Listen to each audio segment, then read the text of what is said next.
안녕하세요. 저는 올해 61세 이정순이라고 합니다. 서울 강서구에서 남편과 시어머니 세 식구가 함께 살고 있어요. 아니, 살고 있었다고 해야겠네요.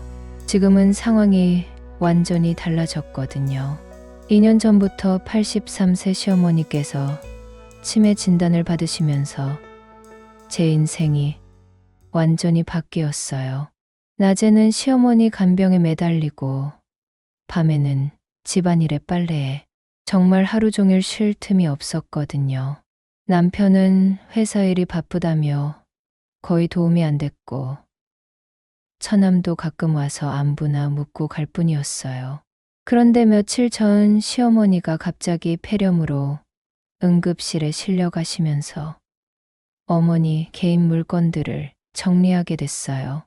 그러다가 어머니가 몰래 숨겨두신 오래된 스마트폰을 발견했는데 그 안에 무려 47개의 녹음 파일이 저장되어 있더라고요. 처음엔 뭔가 했는데 파일들을 하나씩 들어보니까 정말 믿을 수 없는 내용들이었어요. 2년 동안 제가 전혀 몰랐던 우리 가족의 진짜 모습, 특히 남편과 처남이 제 등 뒤에서 나눈 그 끔찍한 대화들이 고스란히 담겨 있었거든요.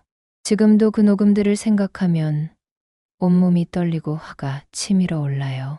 하지만 결국 진실을 알게 되어서 다행이라는 생각도 들어요. 제 이야기가 좀 길지만 끝까지 들어주시면 정말 감사하겠습니다. 그날도 언제나처럼 새벽 5시 알람과 함께 하루가 시작됐어요. 시어머니 김복순 어머니를 위한 아침약 7개를 차례대로 준비하고 소화가 잘 되도록 흰죽을 끓이고 따뜻한 물에 수건을 적셔서 세수를 도와드리고 벌써 2년째 똑같은 루틴의 반복이었어요. 어머니, 아침 드세요. 오늘은 당근죽으로 끓여봤어요. 이게 뭐야? 나는 배 안 고파. 누구세요? 매일같이 듣는 말이었지만 여전히 가슴이 아팠어요. 2년 전 치매 진단을 받으시고 저를 며느리로 알아보시는 날이 거의 없었거든요. 가끔 기적처럼 정신이 맑으실 때도 있었지만 대부분의 시간은 혼란스러워 하셨어요. 남편 동철이는 아침 7시 반이면 어김없이 출근했어요. 고생하고 있어, 여보. 내가 도와주고 싶지만 회사에서 프로젝트가 너무 바빠서 늘 같은 변명이었죠. 처남 민준이도 주말에 가끔 와서 어머니 안녕하세요 인사만 하고는 금세 사라지곤 했어요. 그래서 사실상 저 혼자 어머니를 돌봤어요. 기저귀 갈아드리고 약 챙겨드리고 식사 도와드리고 목욕시켜드리고 밤에는 어머니가 배회하시지 않나 신경 쓰느라 제대로 잠을 잘 수도 없었어요. 그런데 그날 아침은 달랐어요. 평소보다 어머니 숨소리가 거칠더라고요. 어머니, 괜찮으세요? 숨이 좀 가쁘신 것 같은데. 아이고, 가슴이, 숨이 안 쉬어져. 순간 심장이 덜컹했어요. 어머니 이마에 손을 대보니 열이 펄펄 끓고 있었거든요. 어머니. 119에 신고하고 구급차를 불렀어요. 구급대원들이 와서 어머니를 들것에 옮기는 동안 저는 급하게 필요한 물건들을 챙겼죠. 신분증, 의료보험카드, 평소 드시던 약들. 보호자분, 어르신 의식은 있으시지만 호흡곤란 증세가 있어서 빨리 병원으로 가셔야겠어요. 동철이한테 급하게 전화했어요. 여보, 어머니가 응급실에 실려가요. 지금 당장 와야 해요. 응급실? 무슨 일이야? 아, 근데 지금 중요한 회의가 있어서 나중에 갈게. 나중에가 뭐예요? 지금 당장 와야 한다고요. 알았어. 회의 끝나면 바로 갈게. 결국 혼자서 구급차를 타고 병원으로 갔어요. 응급실에서 몇 시간을 기다린 끝에 의사 선생님을 만날 수 있었죠. 환자분이 폐렴이 와 있어요. 나이가 많으시고 기저질환도 있어서 입원 치료가 필요합니다. 며칠은 지켜봐야겠어요. 폐렴이요. 심각한 건 아니죠. 지금 상태로는 일주일 정도 입원하시면서 항생제 치료를 받으셔야 할 것 같습니다. 입원 수속을 밟는데도 동철이는 오지 않았어요. 결국 혼자서 모든 걸 처리했죠. 병실로 옮겨진 어머니는 산소 마스크를 쓰고 깊게 잠들어 계셨어요. 저녁이 되어서야 동철이가 나타났어요. 어머니 상태 어때? 폐렴이래요. 일주일은 입원해야 한대요. 그렇구나. 많이 아프신가 봐. 내가 낮에 못 와서 미안해. 미안하다는 말만 하고는 30분도 안 있다가 집에 간다고 하더라고요. 내일 아침 일찍 출근해야 해서라면서요. 결국 그날 밤도 혼자 병원에서 지샜어요. 간병인을 부를 돈도 아까웠고 어머니 곁을 떠나기도 싫었거든요. 새벽 2시쯤 어머니가 깊게 잠드신 틈에 어머니 가방을 정리하게 됐어요. 입원하면서 급하게 챙긴 물건들이 가방 안에 엉켜 있었거든요.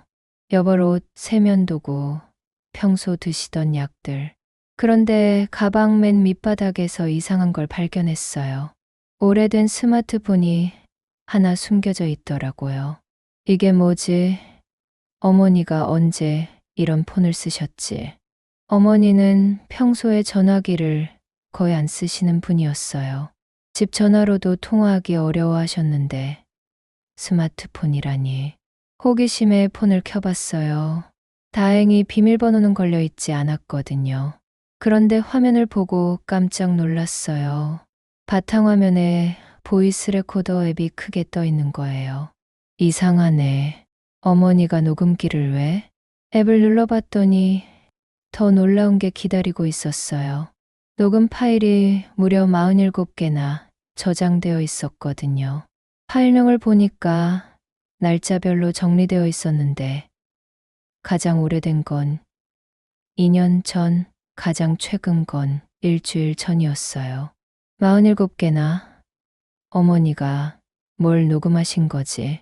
첫 번째 파일을 조심스럽게 눌러봤어요. 볼륨을 작게 하고 이어폰을 꽂은 다음에요. 파일이 재생되자 제 목소리가 들렸어요. 어머니, 오늘 아침약 드세요. 혈압약이랑 당뇨약이에요. 그리고 이어서 들린 어머니 목소리에 온몸에 소름이 돋았어요. 정순아, 고마워. 내가 치매인 척 연기하느라 정말 힘들구나. 우리 며느리가 얼마나 고생하는지 다 보고 있어. 연기라고요? 치매인 척 연기를 하셨다는 말이에요. 손이 덜덜 떨려서 폰을 놓칠 뻔했어요. 이게 대체 무슨 소리인지. 어머니가 2년 동안 치매인 척 연기를 하셨다는 말인가요? 급하게 두 번째 파일을 열어봤어요. 이번에는 남편 동철이 목소리가 들렸어요. 민준아, 어머니가 언제까지 이러실까? 솔직히 정순이가 간병하느라 고생은 하지만 나중에 어머니 돌아가시면 재산 문제가. 처남 민준이 목소리도 선명하게 들렸죠. 그러게 말이에요. 매형. 어머니 통장에 돈이 얼마나 있는지 아세요? 병원비 핑계로 조금씩 빼내면 아무도 모를 텐데 머리가 하얗게 변하는 것 같았어요.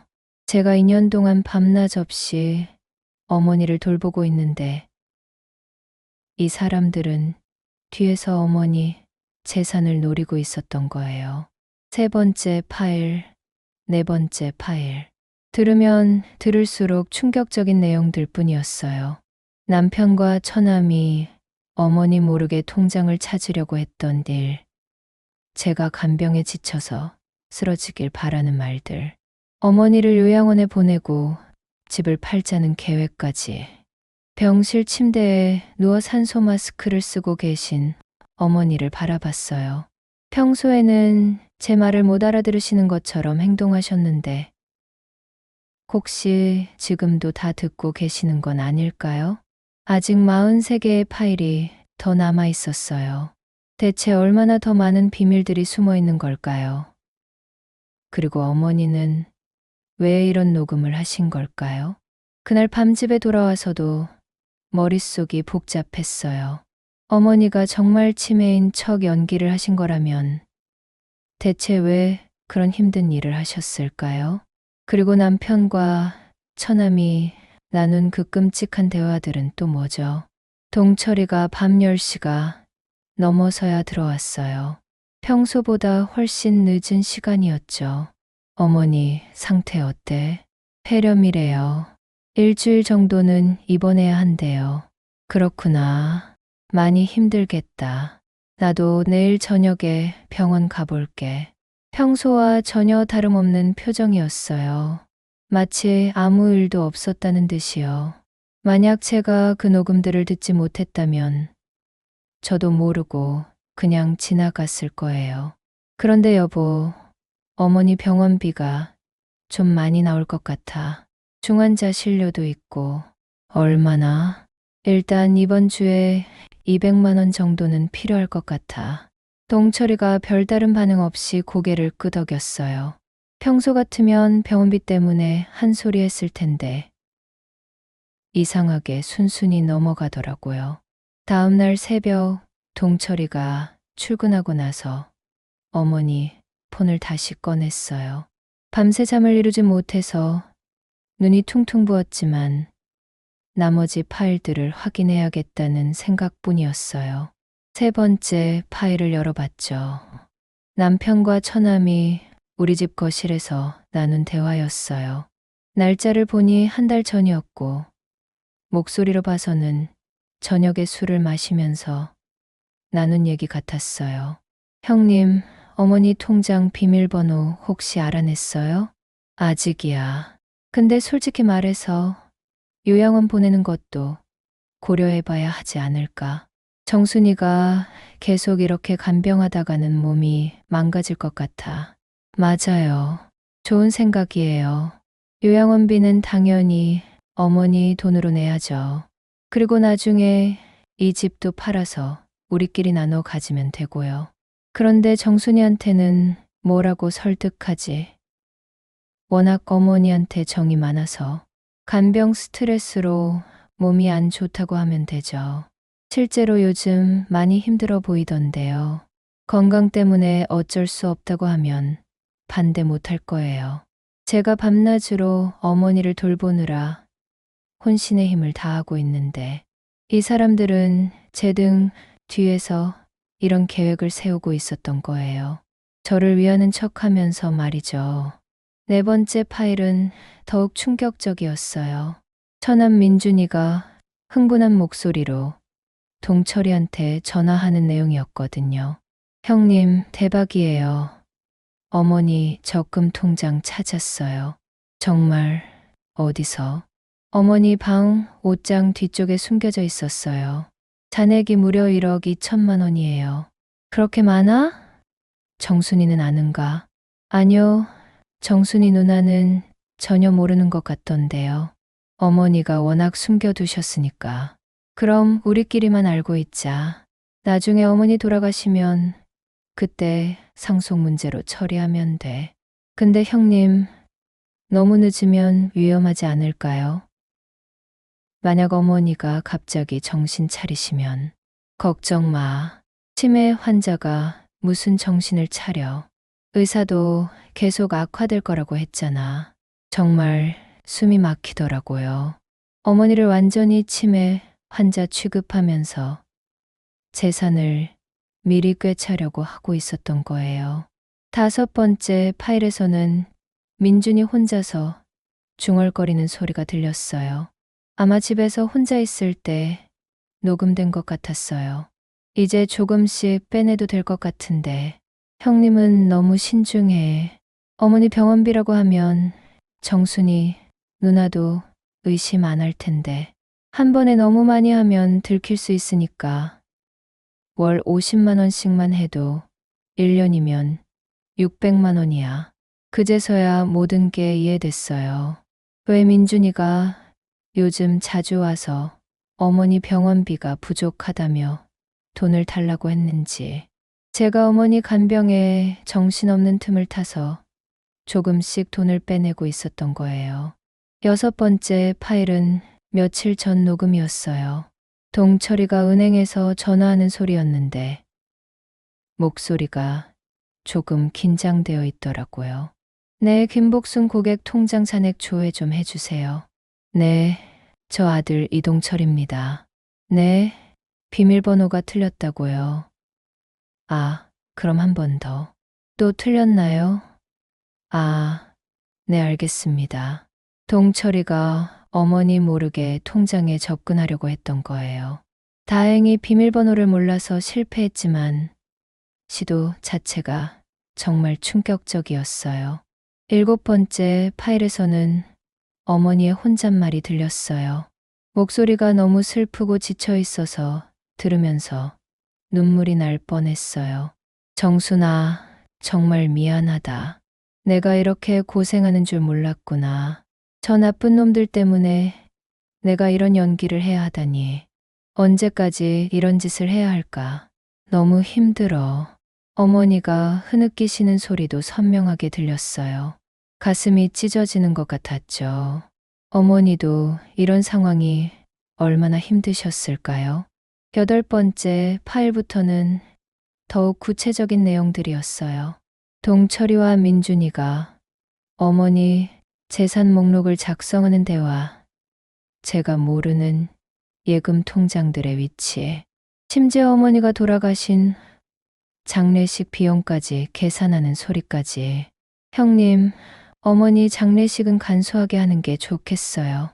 요즘 장례식 비용이 너무 비싸잖아요. 맞아. 3일장 정도로 하고 장례식장도 시설 괜찮은 곳으로. 아, 그런데 상속세는 얼마나 나올까?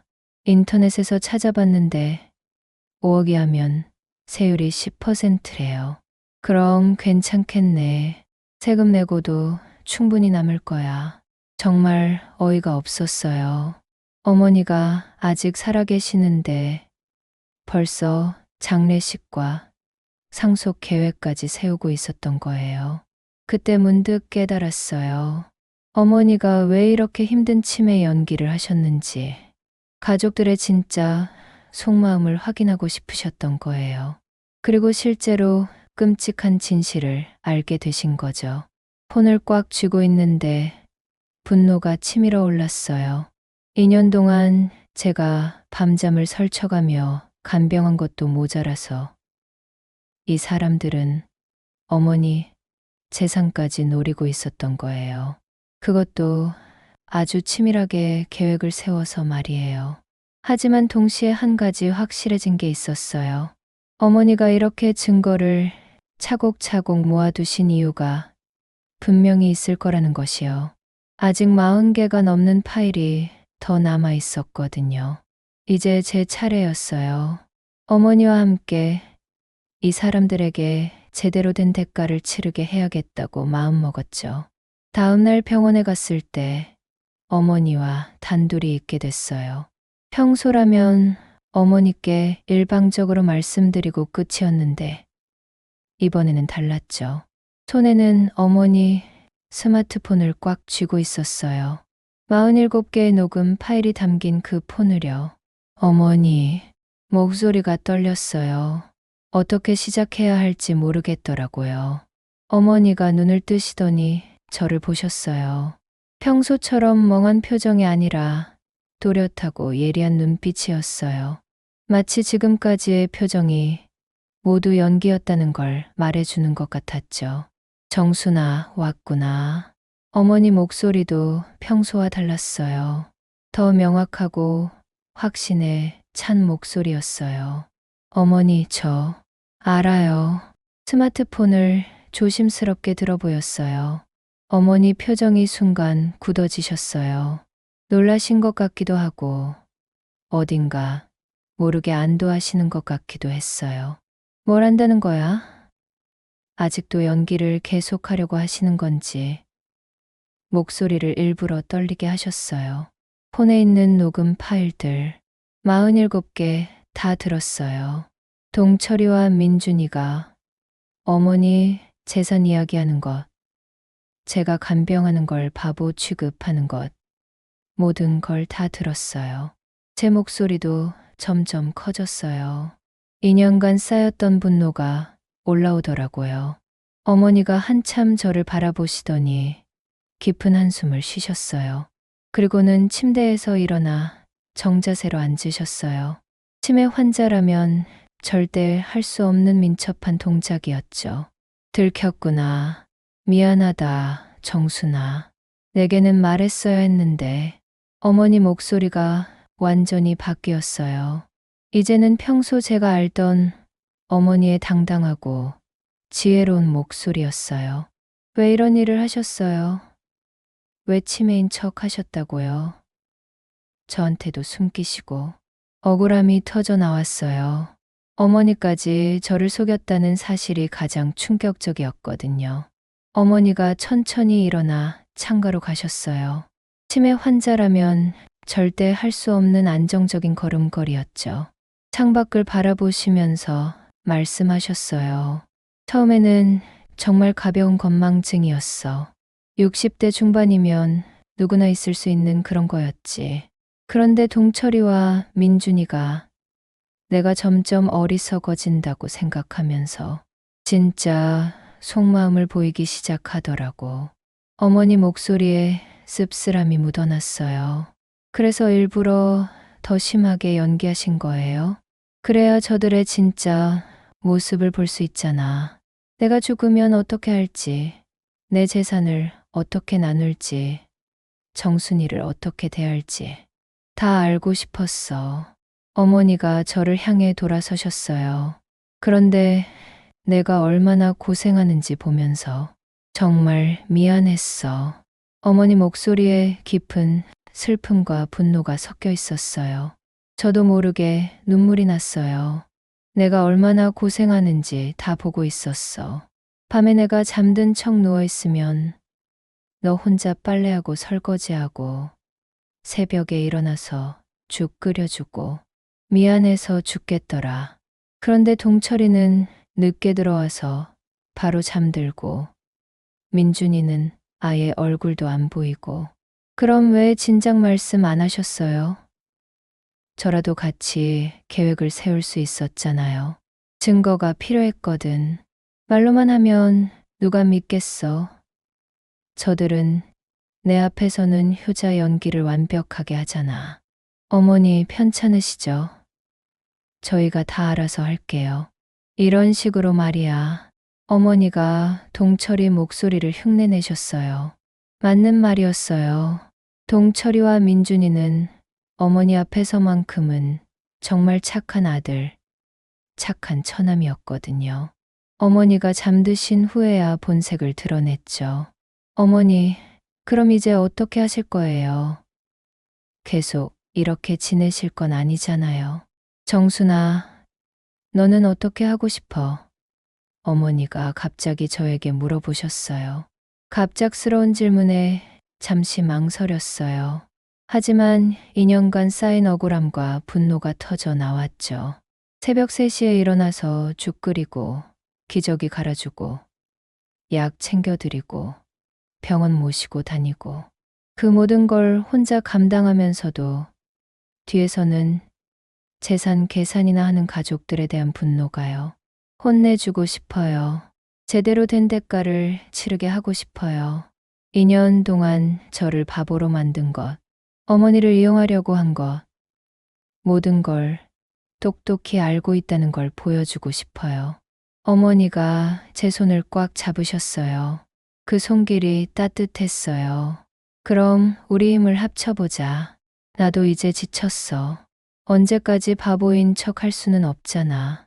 그리고 내가 이렇게 고생하는 걸 더 이상 볼 수도 없고. 그때부터 어머니와 저는 본격적으로 계획을 세우기 시작했어요. 어머니는 의외로 치밀한 분이셨어요. 일단 민준이가 돈을 빼간 증거부터 확실히 해야 해. 은행 거래 내역 프린트해서 가져와라. 그리고 동철이가 내 통장을 건드리려고 한 것도 은행에 문의해보자. 그리고 동철이가 제 통장 건드리려고 한 것도 은행에서 확인할 수 있을 거예요. CCTV도 있을 테고요. 맞아. 그런데 정순아, 이것만으로는 부족해. 결정적인 순간이 필요해. 한 번에 끝내버리는 거야. 결정적인 순간이요. 가족들이 다 모인 자리에서 폭탄을 터뜨리는 거야. 그래야 변명할 틈도 없고 모든 게 한 번에 끝나지. 어정쩡하게 하나씩 털어놓으면 저들이 또 핑계대고 빠져나갈 거야. 어머니 눈에서 예전에 못 보던 날카로움이 느껴졌어요. 2년간 치매 연기를 하시면서 얼마나 많은 걸 계획하고 계셨던 걸까요? 곧 민준이 딸 결혼식이 있잖아. 그 전에 상견례가 있을 거고 온 가족이 모이는 자리야. 그때가 기회야. 상견례에서요? 그런 중요한 자리에서요? 그래. 가장 체면을 중시하는 자리에서 모든 걸 공개하는 거야. 손님들 앞에서는 큰 소리도 못 칠 테고 변명할 시간도 없을 거야. 한 번에 모든 걸 끝내버리는 거지. 어머니 계획을 들으니 소름이 돋았어요. 정말 치밀하고 무서운 분이셨던 거예요. 2년 동안 이 모든 걸 혼자 계획하고 계셨다니. 하지만 어머니, 그러면 가족이 완전히 깨지는 거 아니에요? 민준이 딸 결혼도 망치고 정순아, 이미 깨진 걸 우리가 모르고 있었던 거야. 진짜 가족이라면 내가 간병하느라 고생할 때 도와줬어야지. 내 재산이나 노리고 있을까? 어머니 목소리가 단호했어요. 민준이 딸도 아버지가 어떤 사람인지 알아야 하지 않겠어? 맞는 말씀이었어요. 제가 2년간 혼자 감당한 모든 것들이 떠올랐죠. 밤잠 못 이루고 친구들 만나는 것도 포기하고 온종일 어머니만 돌보느라 제 인생을 잃어가고 있을 때 동철이와 민준이는 뒤에서 재산 계산만 하고 있었잖아요. 좋아요, 어머니. 해봐요. 제대로 혼내줘요. 그날부터 어머니와 저는 같은 편이 됐어요. 어머니는 계속 치매 연기를 하시고 저는 평소처럼 간병을 계속했죠. 하지만 이제는 목적이 있었어요. 단순한 간병이 아니라 복수를 위한 준비였죠. 그리고 진짜 가족을 찾기 위한 마지막 시험이었어요. 드디어 그날이 왔어요. 민준이 딸 상견례 날이었죠. 아침부터 가슴이 두근거렸어요. 오늘 모든 게 끝날 거라는 생각에 떨리기도 하고 한편으로는 2년간 쌓인 분노를 터뜨릴 수 있다는 기대감도 있었어요. 어머니는 휠체어에 앉아서 계셨어요. 의료진들도 어머니가 외출 가능하다고 허락해 줬거든요. 물론 어머니가 멀쩡하다는 걸 아는 건 저뿐이었지만요. 어머니는 평소처럼 멍한 표정을 지으시고 계셨지만 제 눈에는 그 안에 숨겨진 결의가 보였어요. 어머니, 준비되셨어요? 제가 조용히 물어봤어요. 응, 정순아. 오늘로 모든 게 끝나겠구나. 2년간 참았으니 이제 됐어. 어머니가 작은 목소리로 대답하셨어요. 차로 호텔까지 가는 동안 저는 가방 안에 스마트폰을 계속 만졌어요. 47개의 녹음 파일이 들어있는 그 폰이 오늘의 주인공이 될 거였어요. 동철이는 운전하면서 기분 좋게 콧노래를 흥얼거렸어요. 자신의 처남딸이 좋은 집안과 결혼하게 된다고 신나는 모양이었죠. 호텔 한 식당에 도착했을 때 이미 민준이네 가족과 예비사위 가족들이 와 있었어요. 총 12명이 둥근 테이블에 앉았죠.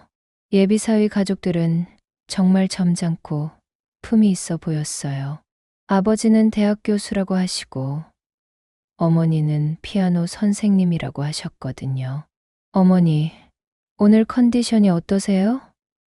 민준이가 정말 효자인 척 하더라고요. 어머니 옆에 다가가서 손도 잡아드리고 목소리도 다정하게 말이에요. 응, 괜찮다. 여기가 어디야? 어머니가 평소처럼 멍한 표정으로 대답하셨어요. 연기가 정말 완벽했어요. 어머님께서 요즘 치매가 좀 있으셔서요. 저희가 모시고 살면서 간병하고 있습니다. 동철이가 예비사위 가족들에게 설명했어요. 마치 자신이 얼마나 효자인지 자랑하는 것 같았죠. 정작 간병은 제가 다 하면서 말이에요. 아, 그러시군요. 요즘 치매 환자가 많이 늘고 있다고 하던데. 예비사위의 어머니가 동정어린 표정으로 말씀하셨어요. 네, 정말 힘들어요. 하지만 가족이니까요. 동철이가 더욱 거창하게 말했어요. 저는 그 말을 들으면서 속이 뒤틀렸어요. 제사가 시작됐어요. 분위기도 좋고 다들 즐겁게 이야기하고 있었어요. 민준이 딸은 예비 신랑과 다정하게 이야기하고 있었고, 양가 부모님들은 결혼 준비에 대해 의논하고 계셨어요. 정말 화목한 가족 모임처럼 보였죠. 하지만 저는 계속 가슴이 두근두근했어요. 요즘 젊은 사람들은 어른 공경하는 마음이 부족한 것 같아요. 그런데 민준 씨 가족은 정말 효성이 지극하시네요. 예비사위 아버지가 칭찬하셨어요. 아닙니다.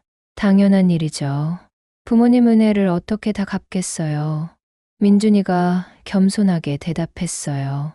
저는 그 말을 들으면서 정말 토가 나올 것 같았어요. 1시간 정도 식사를 하면서 이야기가 계속됐어요. 결혼식 날짜, 예물, 혼수 준비까지. 모든 게 순조롭게 진행되고 있었어요. 그때 제가 일어섰어요. 잠깐만요.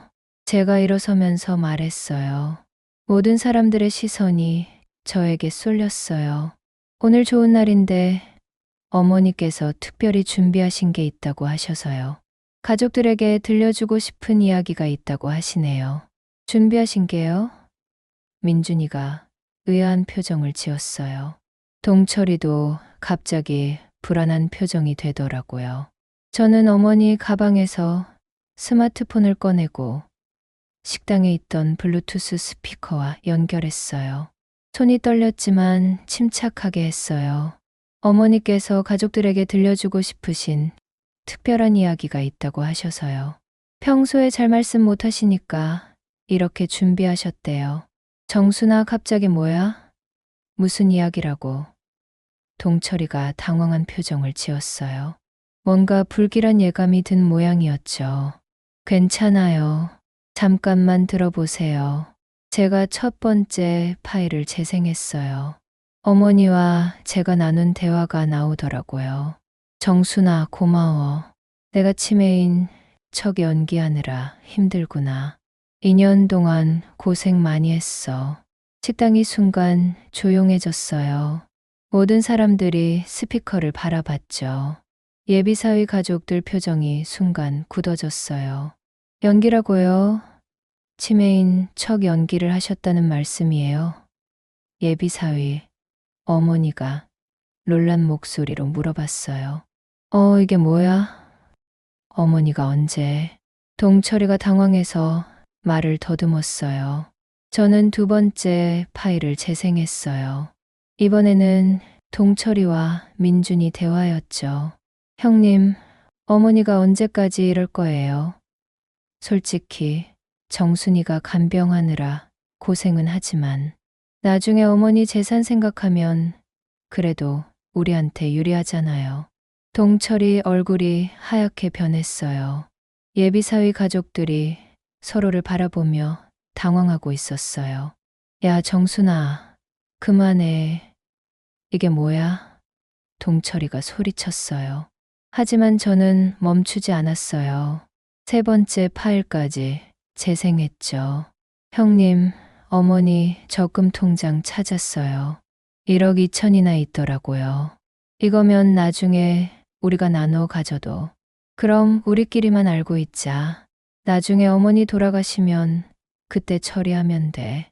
정순이는 모르게 하고 이제 민준이까지 얼굴이 새파랗게 질렸어요. 민준이 딸도 아버지를 믿을 수 없다는 표정으로 바라봤어요. 이게 뭐야? 언제 녹음한 거야? 이건 사생활 침해야. 민준이가 소리쳤어요. 2년 동안이요. 제가 차분하게 대답했어요. 어머니께서 2년 동안 치매인 척 연기하시면서 가족들의 진짜 모습을 보고 싶어 하셨거든요. 네 번째 파일도 재생했어요. 민준이가 병원비 핑계로 돈을 빼가려고 하는 대화였죠. 어머니 병원비가 많이 나오는데 일단 제가 좀 써도 될까요? 나중에 갚을게요. 민준아, 어머니, 돈을 내가 왜 써? 그건 안 되지. 형님, 어차피 나중에는 우리 거 아니에요. 미리 좀 쓰는 거지 뭐. 예비사위 가족들이 충격받은 표정으로 서로를 바라봤어요. 예비사위 아버지가 믿을 수 없다는 표정으로 일어섰어요. 잠깐만요. 이분들이 치매 환자인 줄 알고 재산을 훔치려고 했다는 말씀인가요? 네, 맞습니다. 제가 단호하게 대답했어요. 그때 어머니가 갑자기 일어서셨어요. 휠체어에서 혼자 힘으로 아무 도움 없이요. 모든 사람들이 깜짝 놀랐어요. 모든 분들께 진심으로 죄송합니다. 어머니가 정중하게 인사하셨어요.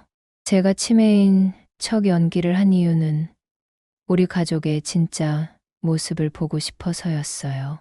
식당 안이 완전히 조용해졌어요. 웨이터들도 멀리서 상황을 지켜보고 있었어요. 2년 동안 정순이가 밤낮으로 저를 간병했어요. 새벽 3시에 일어나서 죽 끓여주고 기저귀 갈아주고 병원 모시고 다니고. 그런데 제 아들과 사위는 뒤에서 제 재산만 노리고 있었더라고요. 어머니 목소리가 점점 커졌어요. 2년간 참았던 분노가 터져 나오는 것 같았어요. 민준아, 내가 병원비로 가져간 돈이 모두 얼마인지 아니? 1200만 원이야. 그리고 동철아, 내가 은행에서 제 통장을 건드리려고 한 것도 다 기록이 남아있어. CCTV까지 확인했거든. 민준이가 무릎을 꿇었어요. 어머니, 죄송해요. 제가 정말 잘못했어요. 정말 미안해요. 동철이도 당황해서 어쩔 줄 몰라 했죠. 여보, 이건 오해야. 어머니를 위해서 한 일이야. 오해라고? 어머니가 냉소적으로 웃으셨어요.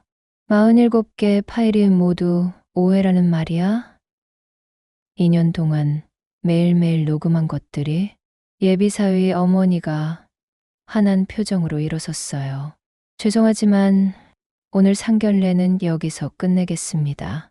이런 상황에서는 결혼을 논할 수 없어요. 당연히 그러셔야죠. 어머니가 고개를 끄덕이셨어요. 제 가족이 이런 몰상식한 모습을 보여드려서 정말 죄송합니다. 민준이 딸에게도 미안하네요. 예비사위 가족들이 급하게 자리를 떴어요. 민준이 딸도 눈물을 흘리며 아버지를 원망하는 눈빛으로 바라본 후 따라 나갔죠. 아빠, 왜 이런 일을. 정말 창피해요. 식당에는 저희 가족만 남았어요. 다른 손님들도 웅성거리며 저희를 바라봤어요. 어머니, 이제 됐어요? 제가 조용히 물어봤어요. 응, 이제 모든 게 끝났구나. 2년간 기다린 보람이 있네. 어머니가 만족스러운 표정으로 고개를 끄덕이셨어요. 동철이와 민준이는 아무 말도 못하고 있었어요. 2년간 계획했던 모든 게 한순간에 무너진 거였죠. 그들의 체면도, 딸의 결혼도, 재산에 대한 기대도 모든 게 끝났어요. 상견례 이후 일주일이 지났어요. 그 사이에 정말 많은 일들이 있었죠. 마치 2년간 쌓인 모든 것들이 한 번에 터져 나오는 것 같았어요. 우선 민준이는 빌렸던 돈을 모두 갚았어요. 1200만 원 전액을 어머니께 돌려드렸죠. 급하게 어디서 구해왔는지 현금 다발을 들고 와서 어머니 앞에 내려놓더라고요.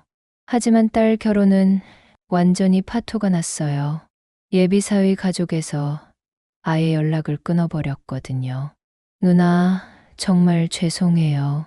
제가 정신이 나가서 제발 용서해 주세요. 민준이가 저희 집에 와서 무릎을 꿇고 사과했어요. 40대 중반의 어른이 바닥에 무릎을 꿇고 우는 모습을 보니 측은하기도 했지만 2년간 제가 당한 모든 걸 생각하니 동정심이 사라지더라고요. 미안하다고 해서 2년간 제가 당한 고생이 없어지나요? 새벽 3시에 일어나서 죽 끓이고 기저귀 갈아주고 병원 모시고 다니면서 겪은 모든 일들이요. 저는 차갑게 대답했어요. 누나, 제가 어떻게든 보상해 드릴게요. 정말 잘못했어요. 보상요? 지금까지 도움은커녕 뒤에서 어머니 재산이나 노렸던 분이 무슨 보상을 하시겠다는 거예요? 제 목소리가 점점 높아졌어요. 앞으로는 어머니께 함부로 손대지 마세요. 그리고 저희 집에도 오지 마세요. 더 이상 가족이라고 생각하지 않을게요. 민준이는 더 이상 할 말이 없었나 봐요. 고개만 숙이고 나갔죠. 그 뒤로는 정말 얼굴을 보이지 않더라고요. 동철이와는 더 심각한 문제가 있었어요. 결혼 30년 만에 처음으로 진지한 대화를 나눴거든요. 여보, 우리 이야기 좀 하자. 이번 일로 정말 많은 걸 깨달았어. 정순아, 나도 정말 잘못 생각했어. 어머니 일도 그렇고 내가 고생하는 것도 제대로 못 봤고 다시는 그런 일 없을 거야. 하지만 저는 이미 마음을 정했어요. 2년간 혼자 모든 걸 감당하면서 깨달은 게 너무 많았거든요. 이혼해요. 제가 단호하게 말했어요.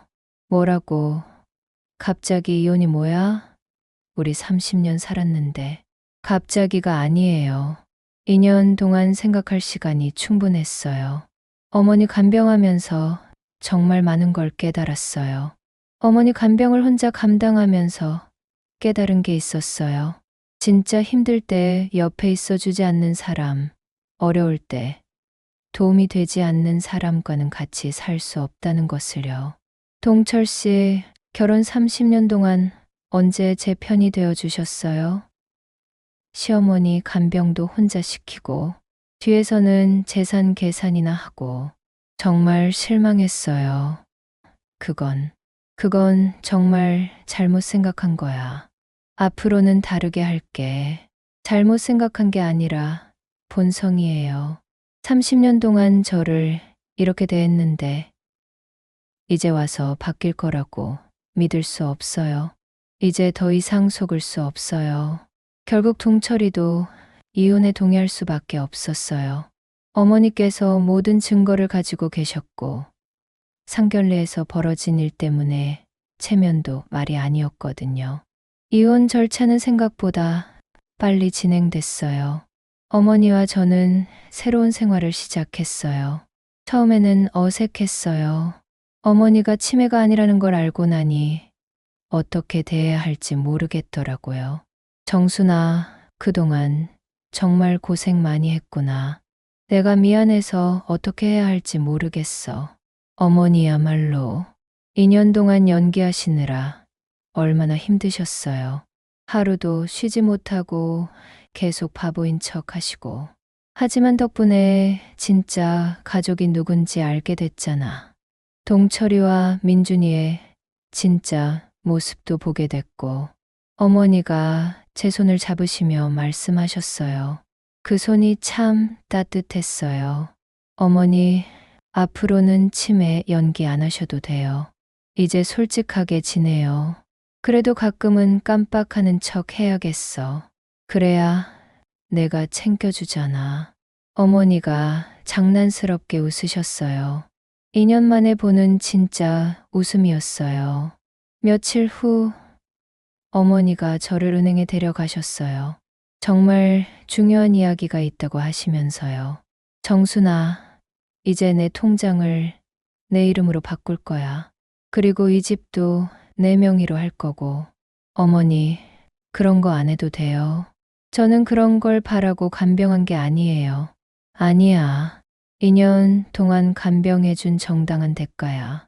그리고 어머니가 잠시 멈추셨다가 진지하게 말씀하셨어요. 진짜 딸이니까. 혈연으로 맺어진 아들보다 마음으로 맺어진 딸이 더 소중해. 그 말에 눈물이 났어요. 저도 모르게 울고 있었거든요. 2년간 참았던 모든 감정이 터져 나오는 것 같았어요. 어머니, 정순아, 고마워. 내가 있어서 이 나이에도 사람을 믿을 수 있게 됐어. 진짜 가족이 뭔지도 알게 됐고, 집으로 돌아오는 길에 어머니가 물어보셨어요. 정순아, 후회하지 않니? 이혼한 거 말이야. 30년을 같이 살았는데, 아니에요. 오히려 이제야 진짜 자유로워진 것 같아요. 30년 동안 눈치 보고 살았는데, 이제는 제가 하고 싶은 대로 살 수 있을 것 같아요. 그럼 됐다. 우리 둘이서 행복하게 살아보자. 이제 누구 눈치도 안 보고, 요즘 어머니와 저는 매일 산책을 해요. 어머니가 치매가 아니라는 걸 아니까 이야기할 거리도 많아졌거든요. 예전에는 일방적으로 제가 말씀드리로 끝이었는데, 이제는 진짜 대화를 나눠요. 정순아, 그때 녹음기 아이디어는 어떻게 생각한 거야? 정말 기발했어. 인터넷에서 봤어요. 치매 환자 가족이 간병인 학대를 증명하려고 썼던 방법이래요. 그걸 보고 우리도 할 수 있겠다는 생각이 들었어요. 역시 우리 며느리가 똑똑해. 아니, 이제는 딸이지. 어머니가 웃으시면서 제 어깨를 토닥여 주셨어요. 가끔 동네에서 동철이나 민준이를 만날 때가 있어요. 하지만 이제 전혀 신경 쓰이지 않아요. 오히려 그들이 저를 피해 다니는 것 같더라고요. 상견례에서 벌어진 일 때문에 동네에서도 소문이 많이 났거든요. 오히려 불쌍하다는 생각이 들어요. 진짜 가족의 소중함을 모르고 살고 있으니까요. 돈만 쫓다가 정말 소중한 걸 잃어버린 거죠. 어머니가 자주 하시는 말씀이 있어요. 정순아, 나이 들어서 가장 중요한 건 옆에 있어줄 사람이야. 돈도 중요하지만 마음을 나눌 수 있는 사람이 더 중요해. 함께 웃고 울 수 있는 사람 말이야. 정말 맞는 말씀이에요. 2년간의 간병 생활이 저에게 가르쳐 준 가장 큰 교훈이기도 하고요. 어려울 때 진짜 가족이 누군지 알 수 있다는 것도요. 이제 어머니와 저는 진짜 가족이 됐어요.